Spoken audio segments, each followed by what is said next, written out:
Yes, people, today we're going to be breaking down Arman Tsarukyan versus Islam Makhachev 2 that goes down at UFC 311 in Los Angeles. When we're breaking down a fight like this, especially a second fight, the first place you should always look is what happened in the first fight. Obviously, the circumstances are a bit different in this first fight because it was 6 years ago, and mainly it was Arman Tsarukyan's debut. He was 22 years old. He trained in Tiger Muay Thai, which is still one of the best gyms in the world, but he's now switched camp to American Top Team. I did actually see an interview too where I think he said 3 weeks before that it was his wedding, so he was losing weight while he was getting married, and it was pretty hectic for him. So if we look at Islam now, on the other hand, he was 27, he's obviously now 33, but he was also in the co-main event at UFC Russia. That is such a big deal, especially when he's the fan favourite. Everyone expects him to win. And I also seen him say he didn't watch any of Arman Tsarukyan. He expected to go in, get an easy fight, smash him and get out of there. He did say that Arman was a lot more tougher than he expected. Before we break down the first fight, let's look at what each fighter has improved on. If we start with Islam Makhachev, he has had quite the 6 years, if I do say so myself. He is now UFC lightweight champion with multiple defences and knocked out some of the best ever. He's probably, I would say, the pound for pound best fighter in the world at the moment. Sorry to all the John Jones fans. But if we look at what he's actually improved on, he's improved mainly, I would say, on his striking. His striking has become one of the best in the lightweight division. He's knocked out Volkanovski. He just held his own, and I actually thought beat Dustin Poirier in the stand-up in his recent fight. And he's obviously showed great striking in all his other fights leading up to this. Now, if we look at what Arman Tsarukyan's improved on, we already got a pretty big shock in that first fight, watching how good he actually was. And he's just continued to improve. I would say he's improved on every part of his game, but mainly I would actually say his fight IQ and his decision making has improved the most. If you watch that Charles Oliveira fight, which we'll break down a bit later, that was a super intelligent performance, managing exactly how that fight should be played out with such a dangerous opponent. Let's now break down the first fight. Probably the main talking point about the whole fight was the fact that Arman Tsarukyan was the first person to ever take down Islam Makhachev. Before we look into that little grappling sequence, let's look at the first big point. Islam's clinch game and his judo skills were a lot higher level than Arman's, especially coming with that first takedown. If we look at that first takedown, they're both in a clinch scenario. Islam just times that foot sweep perfect, landing into him out and actually pinning Arman's arm. It's actually pretty impressive that Arman even escaped that, especially being so dry at the start of the fight. And Islam, we all know how powerful Islam's ground and pound is. Arman did catch on to the judo and the clinch work of Islam being so high level pretty much straight away after that in the first round, as when they're in the clinch again, Islam goes for a knee, but as you can see, Tsarukyan catches it and starts turning to get the takedown. Fair play to Makhachev and not getting taken down. I'm not sure how many people would be able to defend that. Though Arman never actually got the takedown from this, it did set up the next takedown, because notice as Islam defends this, Arman eventually gets to a body lock. This is where the takedown comes. Arman blocks Islam's back leg and starts turning the corner, eventually getting the takedown. One of the biggest things about this too is it weren't like he got a takedown, held him for 10 seconds and got straight back up. He ended up getting a lot of control time within that actual first round, and I actually believe he won that first round. Another thing that was really impressive about that fight was Arman's scrambles. Even when Islam would either stuff a takedown or even try and take Arman down himself, due to Arman's flexibility and his balance, he's so good at coming on top and counter wrestling. There's a part where he's actually on his back. He ends up wrestling up onto a single. It does eventually only go to the cage, but still very impressive, especially on Islam. I'd say one of the main factors of the fight, though, was Arman's cardio. It was a short notice replacement, but you can really see in round 3, Islam started to walk away with it, and the takedowns became a lot more easier. Once Islam would get the takedown, Arman wasn't necessarily scrambling and getting back up. He did on occasions, but it was a lot more easier for Makhachev, and that pretty convincingly won him the decision. Arman was way more aggressive than everyone expected to, so I'm not surprised his cardio did dip towards round 3. He did eventually shoot 12 takedowns, which is pretty incredible on Makhachev. That is probably the most, I think it is the most anyone's ever shot on him. Islam did eventually get the decision, and I think Arman's got to be really careful of fatiguing in this fight, and as I said at the start, he has got a lot better at managing fights, which I do think will help him in this fight. Now let's look at their most recent fights.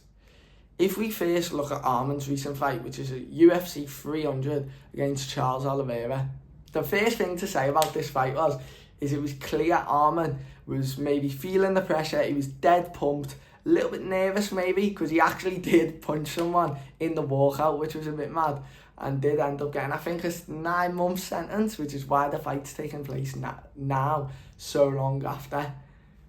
When you instantly look at the fight though, the first thing to break down is that guillotine from Charles Oliveira. I think when I watch the super high level Dagestanis like Khabib, Islam, Umar, what you notice is when they get put into a submission, so you'll obviously notice the Dustin Poirier guillotine on Khabib, they do not panic in the slightest.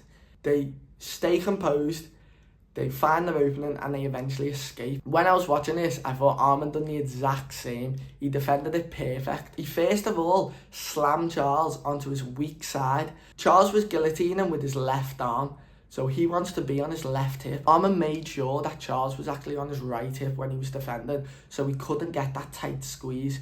What you notice is Arman firstly tries to defend the hands, loosening a bit of the grip of Charles. Obviously, he's one of the best jits fighters in the whole of the UFC. This squeeze is pretty much off the chart. He starts loosening the grip with his hands, and then he instantly starts bumping his hips, shaking his hips, and pushing on Charles's knees to try and get his bum out. He keeps shaking, keeps pushing on the knees, but then comes back to the hands to loosen the grip even more. Goes back to the knees as he's fallen to his own left hip. As you can see, Charles eventually let go, and he ends up in mount. Another pretty impressive thing about this is, like the first Islam fight, Arman's really good at defending mount. In the Islam fight, he obviously escaped mount and then used his butterfly hooks to wrestle up. But in actually the Charles fight, he actually swept Charles onto his own back and started landing some punches and some elbows from top. The other thing I want to talk about in this fight was the actual ground and pound of Arman Tsarukyan. If you watch when they are in guard, obviously Charles is a master off his back, but Arman unloaded some of the nastiest elbows, cutting Charles Oliveira open, and I think if he can do that early to Islam Makhachev, maybe round 1 and 2, get him cut open, that'll be a huge factor for him. Obviously he has got to get him down to the floor first, which is easier said than done, but if he can do that, I think that'll be a huge help. Now looking at Islam's recent fight against Dustin Poirier, I think one thing that was actually highlighted there was how good Islam Makhachev's striking has got. I think Dustin Poirier is probably known as one of, if not the best boxer inside the lightweight division, and in my opinion, I actually thought Islam was beating him in the boxing exchanges, and I was actually surprised how much Islam can actually dirty box and scrap within the pocket with Poirier. He wasn't afraid to do that at all, and clearly see the damage it done on Poirier. Another thing I noticed in the fight was Islam is a master at reads. If you've watched any Dustin Poirier fight, you know he does the old lift the shorts up and then he raises his guard dead high. Islam clocked that really early on, and you'll notice when Poirier reset, he obviously done the little shorts bump and he raised the guard dead high. Islam noticed this, threw a jab, and instantly got a takedown from it, a nice single leg.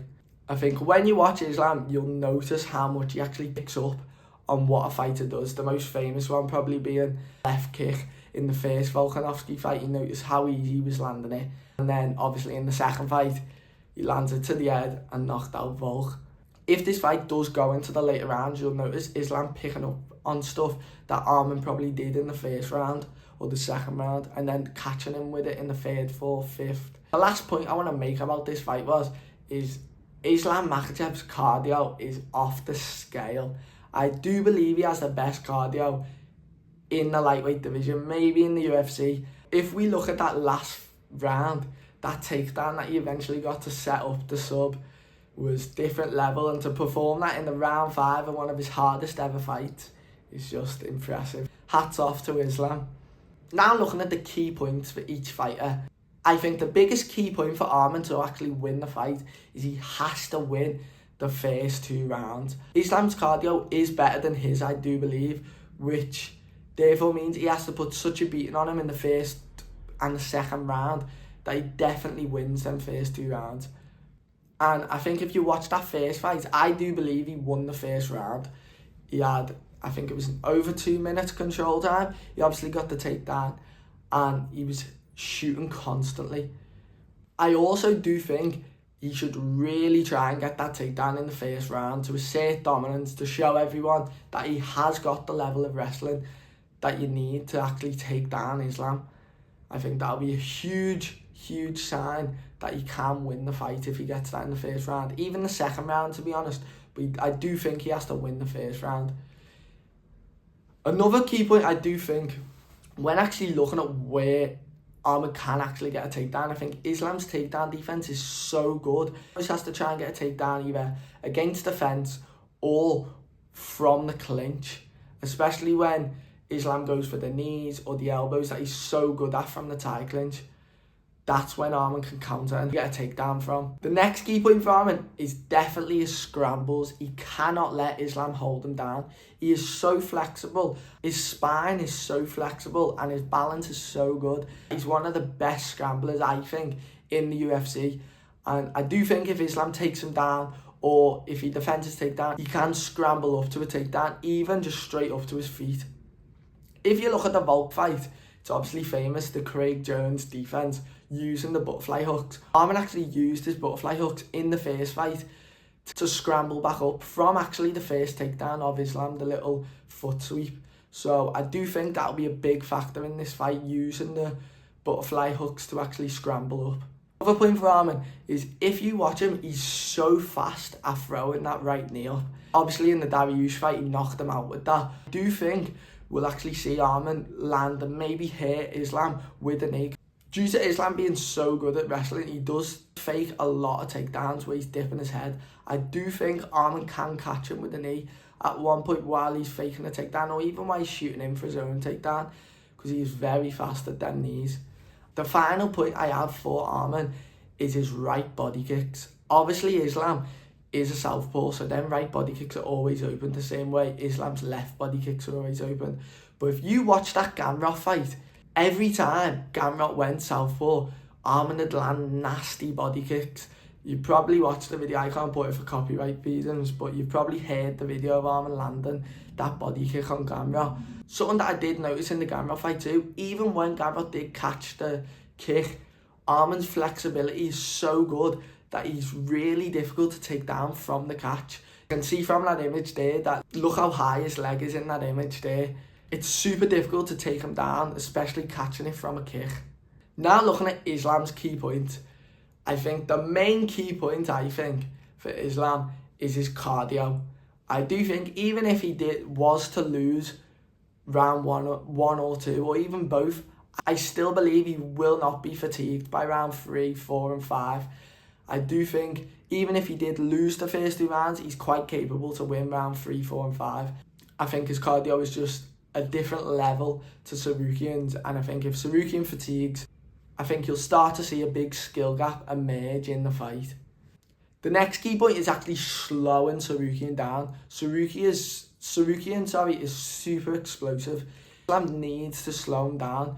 If that's with calf kicks or body kicks, Islam has a nasty left kick, as we obviously seen in the Volk fight. So I think he needs to utilise this a lot with Tsarukyan, because I do think both of them will try their best to stay at kicking range to avoid both of their takedowns. The next key point is Islam's tie clinch. Those from there and his knees from there are so good, and I think if he gets Arman up against the cage, he can unload loads of elbows and really punish him from that position. The final key point for Islam, I think, not just his takedown defense, but his counter wrestling. As he's obviously knocked out Volk, he went toe-to-toe with Poirier, I think people are forgetting how good he is at wrestling. And I think when we see Arman shoot on Islam or even try and take him down from the wall, we will see Islam counter maybe with the judo or with just the straight wrestling. Now the best bit, the prediction. My prediction is Arman Tsarukyan by knockout via second round axe kick. Nah, I'm kidding. But I do think this fight will go to the distance. I think Arman will win maybe one of the first 2 rounds. I think if he doesn't win the other round, it'll be super close and people will argue that he did win that round. But I do think the fight will be a lot closer than people are making out. I can see a lot of people saying that Islam's way ahead of Arman, he's going to smash him. I do see Islam's cardio being too much for Arman, and when we get into the championship rounds, for Islam to kind of walk away with it almost, because unless Arman can pace himself really well, I don't see either person finishing the other person, and I definitely don't see either person subbing the other person. But I do think it'll be one of the best fights ever, and I actually predict it the best showcase of wrestling ever in mixed martial arts history. I hope you liked the video. It was obviously my first ever video, so let me know in the comments what you think I can improve on, and let me know your prediction too and what you think will happen in the fight. And I hope you enjoy. See you later.